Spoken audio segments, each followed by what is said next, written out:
Bismillahirrahmanirrahim. Assalamualaikum warahmatullahi wabarakatuh. Pemirsa yang dirahmati Allah, marilah kita simak ceramah dari Buya Syakur Yasin dengan tema Jangan Galau dan Putus Asa. Sebelumnya marilah kita bersolawat terlebih dahulu. Allahumma sholli ala Sayyidina Muhammad wa ala ali Sayyidina Muhammad.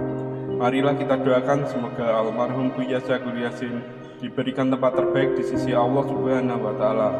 Amin ya rabbal alamin. Assalamualaikum warahmatullahi wabarakatuh.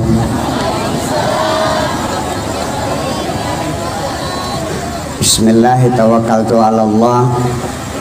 La haula wala quwwata illa billah. Asyhadu an la ilaha illallah wa asyhadu anna Muhammadar Rasulullah. Allahumma shalli ala sayyidina Muhammadin wa ala alihi wa sahabatihi ajma'in, amma ba'd.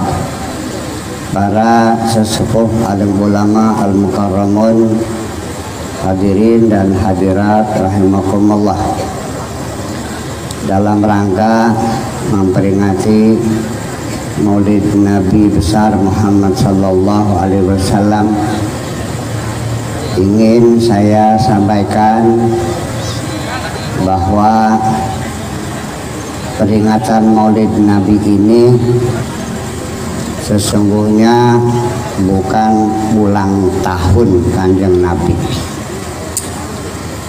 karena di sini tidak ada kita menyalakan lilin, ya Pak, nggak ada balon-balon yang diletuskan, betul, dan tidak ada nyanyi lagu-lagu happy birthday to you, betul kan gitu.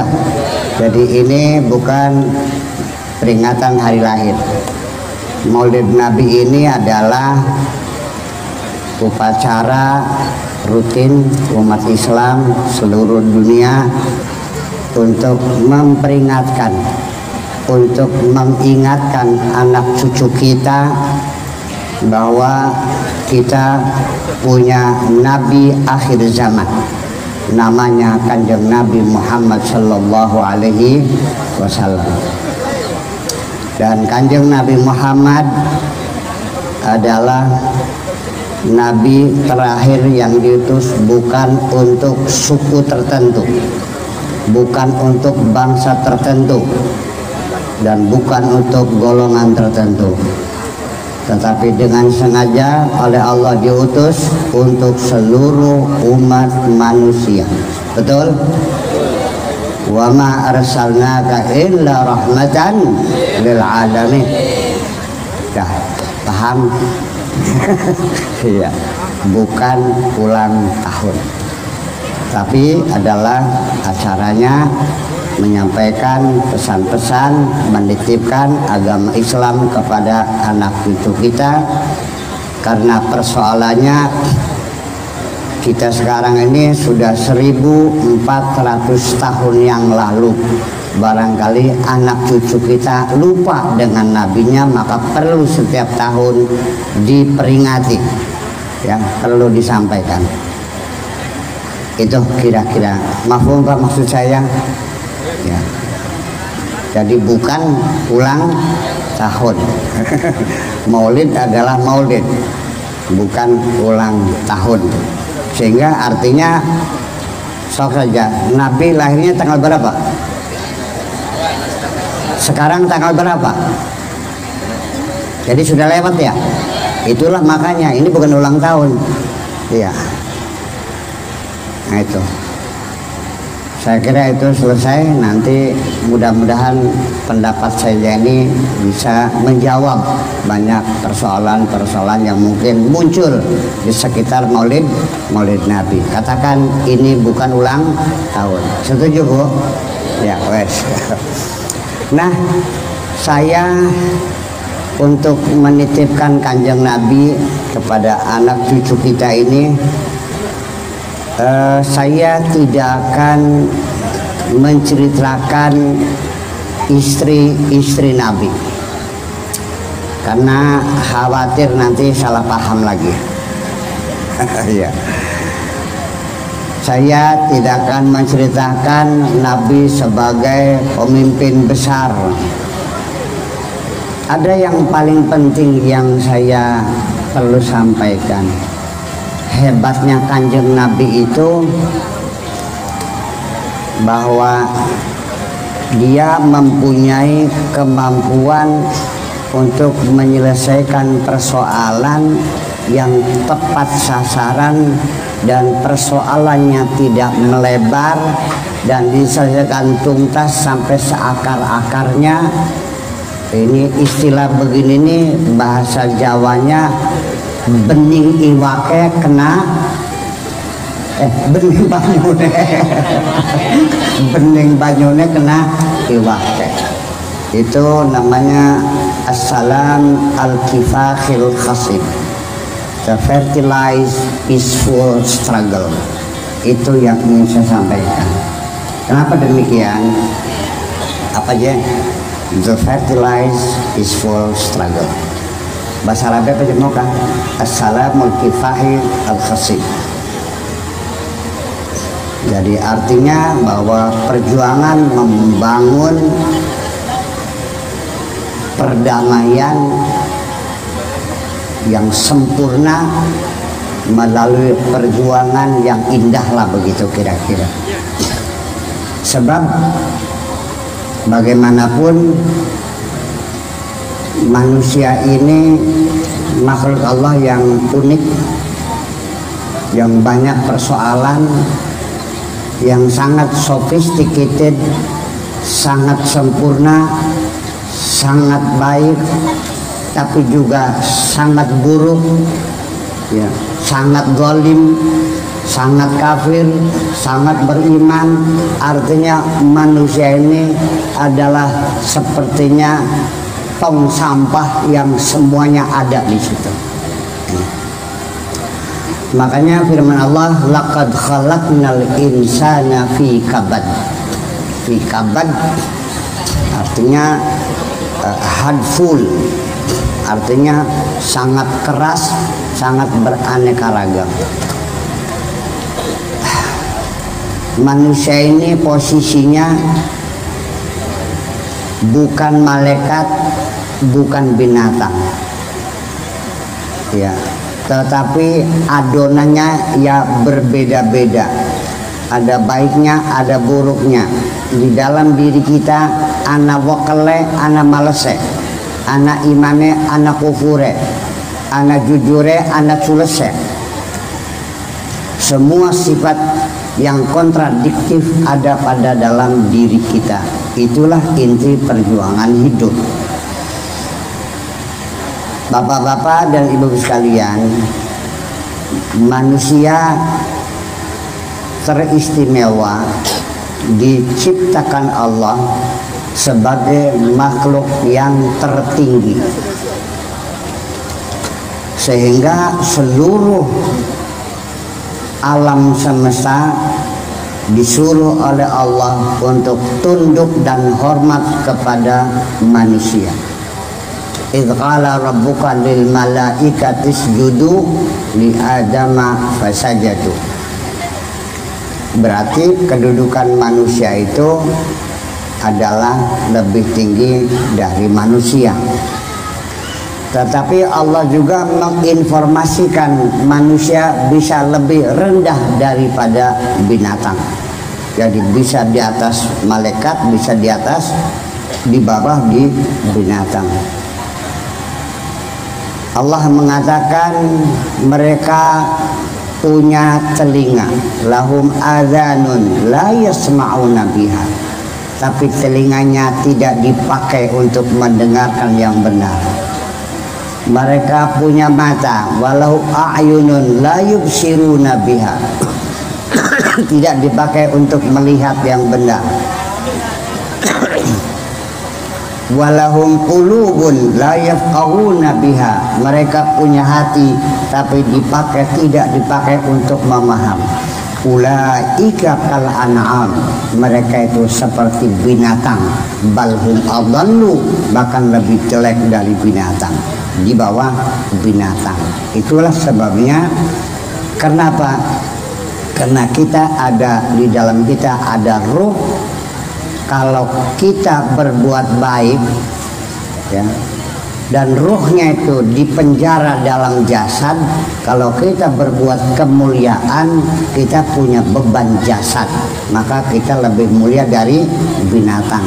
Tapi kalau kita jahat, berarti kita merendahkan ruh kita yang sangat mulia itu, maka kita lebih jahat dari binatang. Itulah kira-kira. Nah, bapak-bapak dan ibu-ibu sekalian, maksud saya ini artinya perjuangan kita ini apa sebetulnya yang hebat dari Kanjeng Nabi Muhammad ini. Jangan aneh bahwa Allah membuat alam semesta ini adalah penuh dengan kontradiksi. Yang bikin padi siapa? Yang bikin padi siapa? Sambil apa gawe kelobor?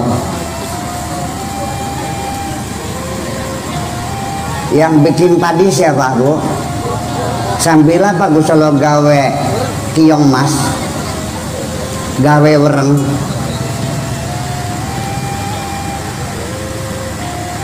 Sambil apa Allah bikin tikus dan bikin ular?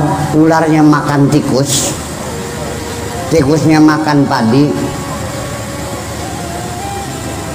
Allah bikin burung hantu untuk makan padi. Itu adalah lingkar kehidupan manusia yang saling kontradiksi. Jadi maksud saya, Allah bikin manusia yang jahat, bikin manusia yang baik. Ada orang yang saleh, ada yang taleh, ada yang bakhil, ada yang medit. Itu semuanya bukan perjuangan kita menghabisi yang medit. Allah bikin orang yang setia satu pasangan, tapi Allah juga bikin orang yang suka jajan tiap hari. Paham maksudnya? Ya. Allah bikin orang pintar, Allah bikin orang bodoh. Allah bikin manusia, tapi Allah juga bikin bakteri-bakteri, bikin virus-virus yang menghancurkan manusia. Allah bikin rambut, Allah bikin penyakit botak, Allah bikin hidung, Allah bikin influenza. Begitulah kira-kira. Jadi artinya positif dan negatif itu selalu dibuat oleh Allah, karena ketika saling menghancurkan, disitulah letak energi. Ya. Proton dan elektron, positif dan negatif, berbenturan, saling menghancurkan menjadi energi.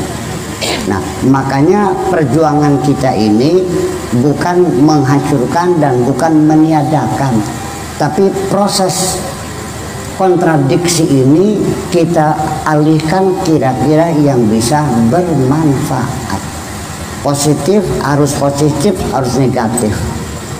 Ketika bertemu di udara menjadi liar dan bisa meledak, bisa membakar rumah orang, bisa membuat kebakaran, betul nggak? Bisa menyambar orang. Sekarang bagaimana, ini inti perjuangan kita, bagaimana mempertemukan positif dan negatif menjadi energi, bisa dimanfaatkan untuk manusia, menjadi lampu yang menerangi kita. Itu persoalan. Ya, paham Bang? Maksud gue paham gitu? Iya. Jadi pahlawan itu bukan menghancurkan musuh, tapi menyelesaikan persoalan. Iya, yang teman dibina, yang lawan dibujuk menjadi teman, dan kita bermain. Itulah namanya the fertilize, ya, peaceful struggle, perjuangan membangun perdamaian. Nabi Muhammad ketika menaklukkan kota Mekah, tahu siapa musuh kebuyutannya Kanjeng Nabi yang berulang-ulang membunuh Kanjeng Nabi? Siapa yang memprovokasi orang Mekah memusuhi Kanjeng Nabi? Itu namanya Abu Sufyan. Setelah Mekah ditaklukkan, apa yang terjadi? Dibunuh nggak? diampuni, malah dia diposisikan sebagai orang penting di negeri itu. Malah dia mengatakan ada 2 tempat yang bisa kamu damai, tidak akan dibunuh, tidak akan dilukai oleh tentara Islam. Ada 2 tempat bersembunyi. Wa man dakhalahu kana amina. Siapa yang masuk di situ akan dijamin aman, yaitu Masjidil Haram, Ka'bah, dan kedua rumahnya Abu Sufyan. Jadi itulah intinya. Di sini ingin saya menerangkan hebatnya Kanjeng Nabi dari sisi ini. Mudah-mudahan bisa dimengerti. Kita, bapak-bapak dan ibu sekalian, bahwa di dunia ini namanya darul bala wal imtihan. Jangan berharap hidup kita mulus-mulus saja. Jangan menghayal kita hidup nyaman-nyaman saja. Tidak pernah lepas bahwa kita akan diuji oleh Allah kapan saja dan bagaimana saja dan di mana saja. Dan itulah namanya kehidupan, tidak lepas dari imtihan dan bala percobaan. Jangan ngayal ibu-ibu sekalian rumah tangganya akan damai-damai saja. Pasti anak bengkerngane, pasti anak tukarane, ya tak boleh. Perselingkuhannya anak boleh.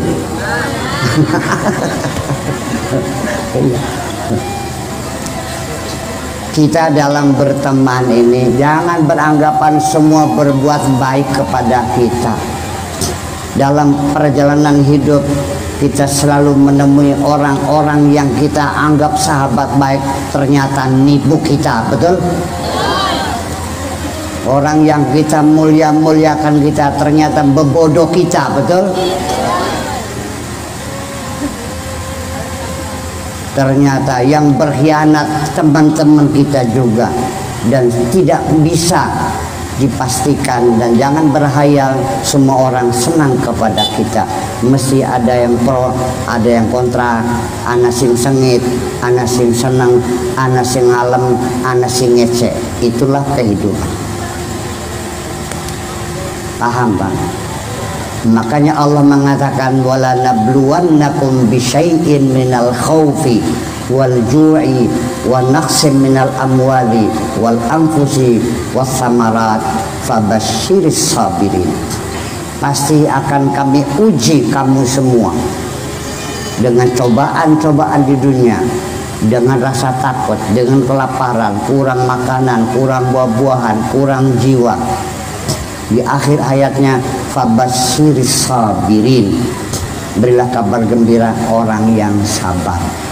Jadi intinya ini modal kita adalah yang dimaksud Allah, hendaklah kamu bersabar. Innallaha ma'as sabirin. Ibu-ibu sekalian, orang sabar itu orang yang tidak pernah berputus asa. Ibu, tapi jangan salah paham. Ada orang makan tidur, makan tidur, makan sama kecap saja mau. Masya Allah, sabar temen, beli paham. Bocah cules sabar.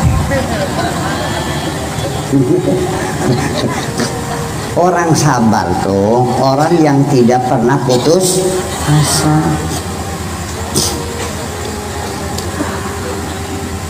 Pengen tahu orang yang paling sabar zaman sekarang? Ada, namanya Man Kadim. Dia itu nanam padi, sudah tinggal panennya saja habis dikeroyok tikus. Dia tidak berputus asa, dibajak lagi, ditanam lagi. Baru mulai ngelilir, mulai jengkel, mulai tumbuh, datang banjir besar. Log-log kabeh. Tidak berputus asa, ditraktor lagi, ditanam lagi. Maru mulai sedang bunting diserang oleh kelowot, dibabat lagi, ditanam lagi, terus ditanam lagi, tidak ada air, kering kerontang, gagal lagi sampai dia mati. Habis semuanya, tinggal celana pendek saja yang sudah teyengen. Namanya siapa, Bu? Man Kadim. Setelah habis semuanya, lalu dia meninggal dunia. Itulah orang yang paling sukses untuk zaman milenial ini. Kenapa? Karena dia ditugaskan ke alam dunia untuk menanam padi yang tidak pernah jadi dilakoni sampai tekan mati. Paham? Hebat enggak? Itu dia. Ini yang ingin saya sampaikan. Ini Nabi Muhammad adalah orang yang tidak pernah berputus asa. Makanya ada pepatah, Anda tidak akan bisa menaklukkan sama sekali. Anda bisa mengalahkan siapapun, tapi hanya satu orang yang tidak pernah dikalahkan, yaitu orang yang tidak pernah berputus asa. Orang yang tidak bisa dikalahkan adalah orang yang tidak pernah berputus asa. Bukan orang yang berani, yang gagah, yang sakit, semua bisa dikalahkan. Yang tidak bisa dikalahkan adalah orang yang tidak pernah berputus asa. Jadi Kanjeng Nabi Muhammad juga sama seperti kita. Undang-undang alam sunnatullah berlaku untuk siapapun. Nabi pun sama seperti kita, diuji oleh Allah, dicoba oleh Allah. Bahkan ujian para nabi, andaikan bapak-bapak yang menghadapinya kaya-kaya sudah lumer semuanya. Ya, keperkasaan mereka menghadapi ujian tetap tegar, tidak pernah leleh, tidak pernah lumer, tetap perkasa. Ini adalah sunnatullah. Wa kadzalika ja'alna likulli nabiyyin aduwwas syayatinil insi wal jinn. Dan demikianlah sunnatullah diberlakukan sampai kepada para nabi-nabi pun dengan sengaja oleh Allah dibuat musuhnya. Musuhnya terdiri dari aduwan, musuh syayatinal insi wal jinn, yaitu setan-setan jin dan setan-setan manusia yang menggoda para nabi-nabi, para rasul-rasul itu. Apalagi bapak-bapak di sini hanya sebagai ustadz atau kiai, lah kelupuk, paham? Kelepakan para nabi. Kenapa Allah membuat seperti itu? Bukankah Nabi Muhammad kekasih Allah? Betul. Bukankah Nabi itu orang yang dicintai Allah? Betul. Bukankah Nabi didesain secara khusus sebagai sempurna? Betul. Tapi undang-undang alam tidak bisa dilanggar. Sekalipun dia Nabi, tetap harus dibuat musuhnya. Apa maksudnya? Begini.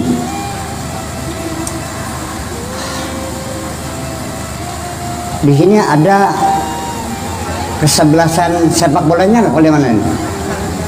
Apa namanya? Apa?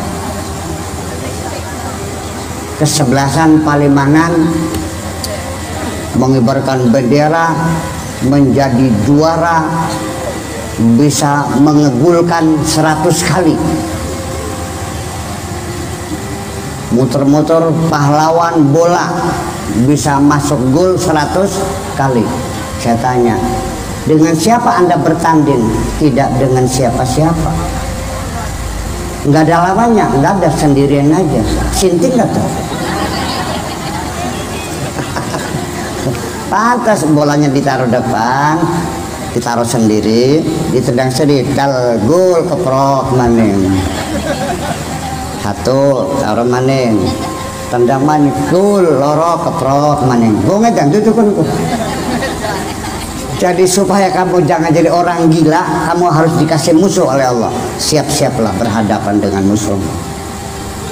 Jadi tidak mungkin seorang pahlawan kalau tidak ada musuh.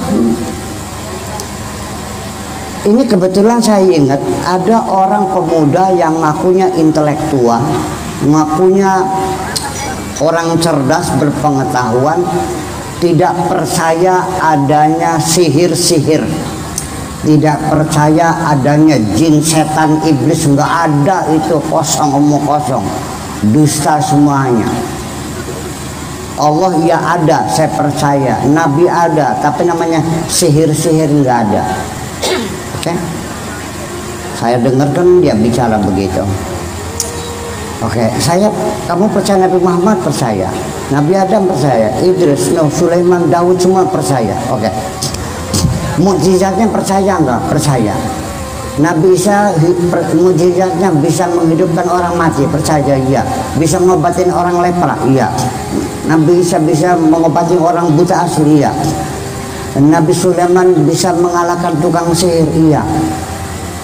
Oke. Dulu kamu katanya tidak percaya ada sihir. Nabi Sulaiman Anda mengakui mujizatnya bisa mengalahkan tukang sihir. Nah, kalau sihir tidak ada, Anda tidak yakin tidak ada, Nabi Sulaiman menang nggak?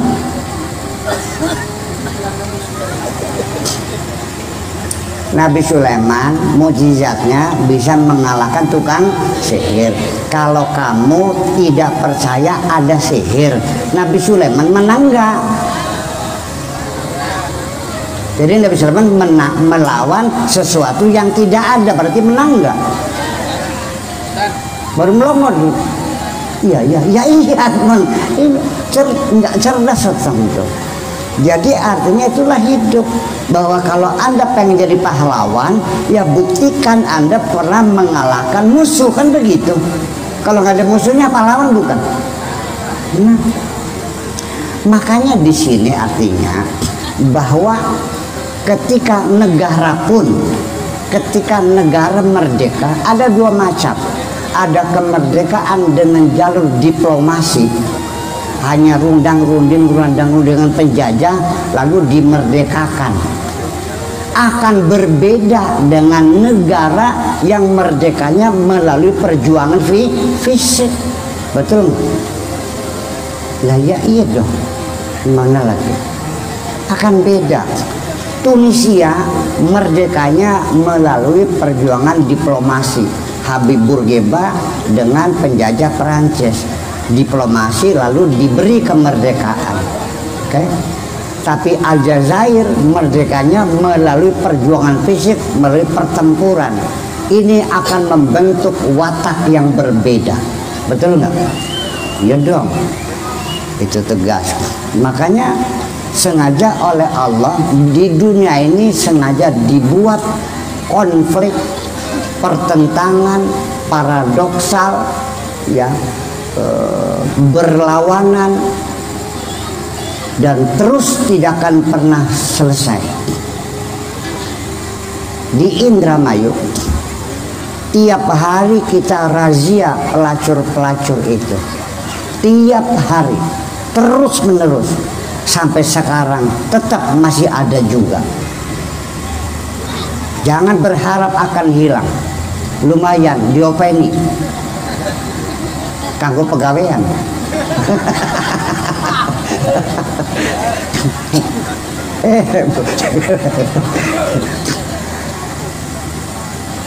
Nyamuk dibikin oleh Allah untuk apa? Untuk menggigit kita.